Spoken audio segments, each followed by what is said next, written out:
Henrik, thanks for joining us. Thank you. Happy New Year to you. To you and everybody else here.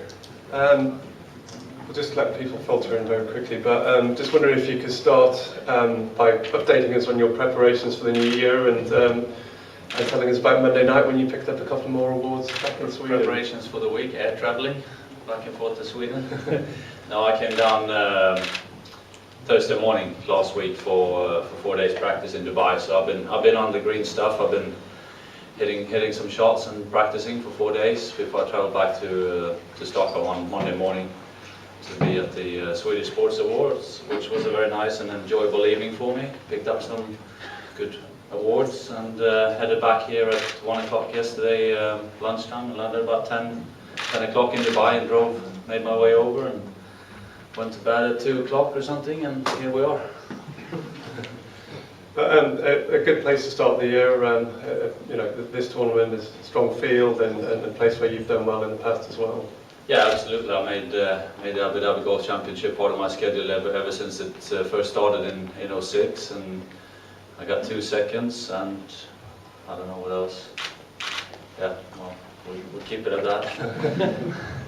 And it's the one tournament down in this part of the world that I haven't won. I managed to win in Dubai in November at the Jumeirah Golf Estates and won the Desert Classic in 2007 and one in 2006 in Qatar. So yeah, it'd be a nice one to add to the collection here, having made Dubai my home for almost 10 years. So you know, it feels at home. It's nice to be back, and it's going to be a challenge, of course. Preparations are a little bit shorter than they would have been otherwise, but hopefully it won't impact it too much and we get going sooner rather than later, and we'll see how we get along. Thank you, Henrik. We'll open up for some questions if you'd like to use the mic. I think we'll start with you at the back. Henrik, you had such a fantastic 2013. How do you better that this year? No pressure. No, I don't know. I'm open for suggestions. Maybe we don't need to better it. Maybe we just need to equal it. I'm not greedy. I'll be happy with the same year. I'll take it once more. No, I think for me there's 2 big challenges. One is to try and keep the expectations. You know, golf is a game that goes up and down, like we know, and not that you feel or that I feel like I have to expect, you know, not playing well, but that kind of run that I had for the last 6 months there, that's not going to continue forever and ever. We know that much, but the most important thing for me is to keep on focusing on my game, which is having its challenges at this time. The demand on my time is five times higher now than it was 6 months ago. So it's a lot of things to look after outside the course, which is going to take a little bit of time and focus away from playing and practicing. And we all know what happens when you have to kind of fight those 2 battles. Normally the level of play takes a little bit of a hit. So that's the biggest challenge as I see it. And you know, just really well managing my time really well is going to be key as well to get all things into my calendar. And funny enough, I still need to see my kids every now and again, and the wife.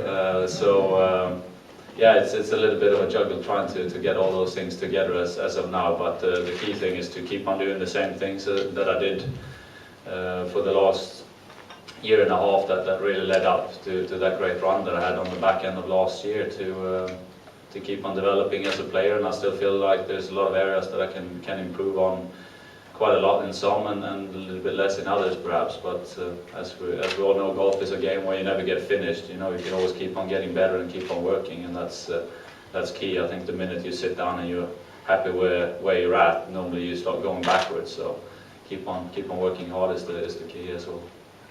Steve over on the right hand side. Henrik, what awards did you win on Monday? And I'm guessing that's the same honor that, you know, Annika won Top Athlete at a few years ago, and had a male Swedish golfer ever won whatever it is that you won? Well, I won the kind of the male athlete of the year, and Robert won that one when he won the Order of Merit back in 08 or 09. He got the award, I think. Yeah, he won the Order of Merit in 08 and he got the award in early 09. So I got the same one as he did back then. And then I won the one that Annika won in 94 5 and no. Well, we can check out Figure out what year she won it, but she's had it twice, and that's the people's vote, where people can either online or by calling in, and especially during the gala evening night, they have a lot of focus on it. It started with 14 male and female athletes, got down to 8 a couple of weeks ago, and then those 8, you slowly take away 3 at the first stage, and then one by one until there's 2 left, and yeah, so it's quite exciting. So you're sitting there in the room and you don't actually know how it's going to end up, right? No, and people can keep on voting, and if you want to vote a bit more once your favorite kind of gone out, then you can pick a new favorite if you want to, and keep on going. So it was a tight race. I think I got 255,000 votes in the end, and Johan Olsen, the skier, got 235 or something. So it was a tight race. Steve, there's a story on our website as well, so you Okay, can refer all right, to that. Joy? Henrik, I think See you now. I think you're scaring the world when you say that you think that you have to develop your game a lot still. What are the areas that you are looking at when you say that? Well, I think the 2 key areas for me that's I mean, my overall putting, I definitely feel like I can gain shots in that area. I'd say pretty much I think if I look at the stats, I myself haven't looked at them that closely, but I think I'm probably about average on putting on the PGA Tour. So, there's still big room for improvement in that area. And then I feel my pitching is normally a strong part. My wedge game, probably by 100, 120 yards, I can improve a lot as well. So those are the 2 main areas that I would try and address. And if I can keep the other ones at a good level, then bunker play hasn't been as good as it can either. So there's still room for improvement, I promise. There's a question just behind you, if you want to shout. Yeah. Is it possible to ask a question in Swedish, or should we keep it in? We'll do it afterwards if you don't mind. We'll just Okay, go I'll to Such a slow process learning the language. Exactly. Phil, do you want to go? In Sweden, there's a big focus on a male golfer winning a major. How important is it for you, and how will you try to reach that goal? Yeah, it's of course it will be, because we haven't had a male Swedish golfer winning a major championship yet. I'm very positive it will happen at some point. Hopefully I can be the one, but it will happen at some stage. And for me, it's going to be about good preparations. I did some great preparations last summer, and I was up there both at the Open Championship and the USPGA, and I still, I played a lot better golf at the Dubai final and the Tour Championship in Atlanta. So if I can do good preparations and hopefully play as good as I did at those 2 events, then I hope to be there in the mix even more than I was at those 2 majors. But I took a lot of positives out of finishing 2nd and 3rd at 2 majors and still feeling like there was more to give. So that's going to be key preparations. That's what it comes down to for that. And of course, it's the last thing kind of on my CV to add. That would be the icing on the cake. I won some great tournaments around the world, and last year both the FedEx Cup and the race to Dubai, and I played on Ryder Cup teams. I won the World Cup, and yeah, I'm not going to bore you out here, but it's kind of the one thing missing. So that's going to be my main focus, to try and prepare well, and then again, we know the stars need to be aligned for you. It's 4 tournaments out of a 40 tournament schedule, and playing 30 of those 40 sort of. So it still needs to be happening on the right. You need a bit of luck too. I mean, like we saw, I was up there. If it was my day, maybe it would have been good enough anyway to win the Open. But then Phil had a fantastic finish and was a worthy champion in the end. So it's, you got to have a bit of luck as well. But good preparation is going to be key. We'll go Phil, and then we'll go to the left-hand side. Henrik, you mentioned the demands on your time off the course now, and you also... Don't ask me for something else. No. But you also played a lot of golf last year, even with the wrist problems, etc. Is there a danger, are you worried at all about burnout, playing too much golf? So far so good, but the wrist is a little bit of a worrying matter in the long run, I think.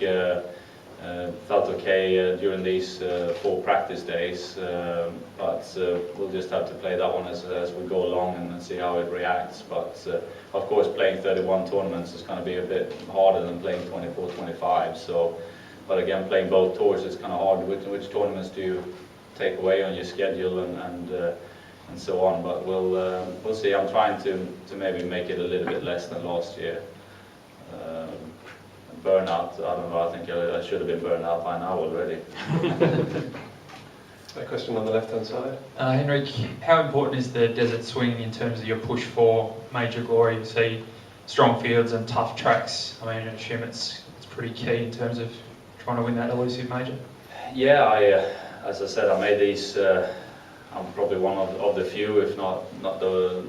I don't know, the only one. I played every Qatar Masters and Dubai Desert Classic since I came on tour in 2001, and added this one every year since '06. So this has kind of been the start of my season every year. I got my parts of my team down here.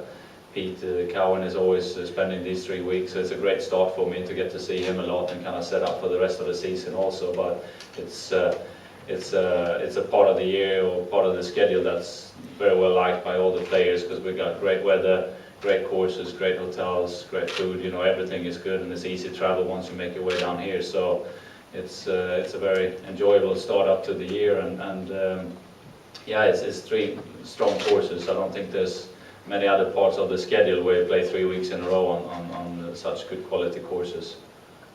John? Henrik, with all that money sloshing around in your bank account at the end of last You year, need a short-term loan now. did you reward yourself with one particular? I haven't had time. It's been too busy, so no, I haven't. But is there something you're going to reward yourself with? Possibly. And will you tell us what it is? I will tell you when that time comes. Martin? It might be something with 4 wheels along the line. I made some kind of promises to myself way back in the day, so we'll see if I keep them. Henrik, your good run in the second half of last season was sparked by a good effort in the Scottish Open. Is that on your schedule again this year, and if so, what do you know about Royal Aberdeen? Yeah, I think so. I haven't written it in stone yet, but most likely it will be a similar approach to the one I had, to try and go and check out Royal Liverpool and then play the Scottish Open. That's kind of the plan now. I don't like to make promises that I'm not going to fulfill, so I'm not going to say 100%, but most likely it's looking to be the same setup.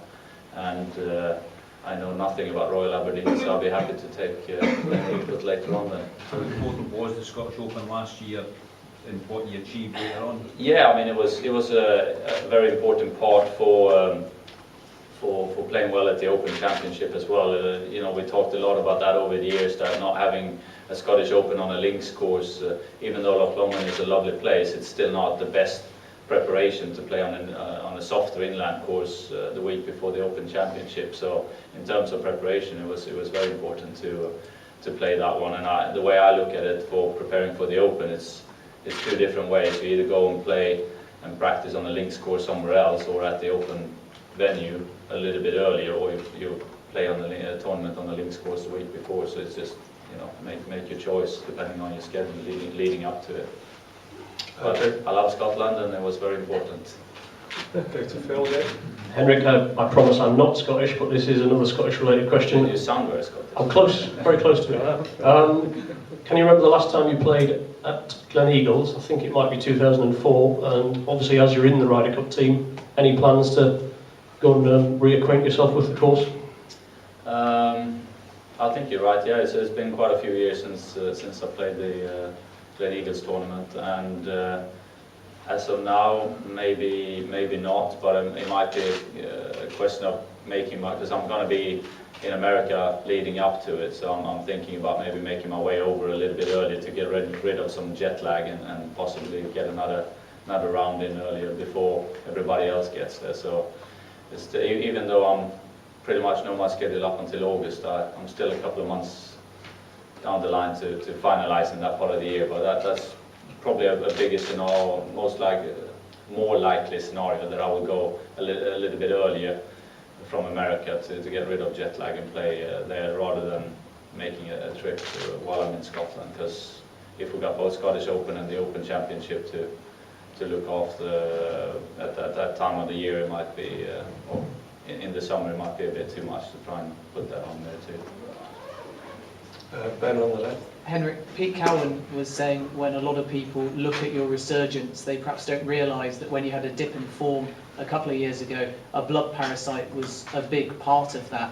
How much of that particular disease, which I believe in some senses took a while to be correctly diagnosed, actually resulted, in your opinion, in that dip in form compared maybe to other factors?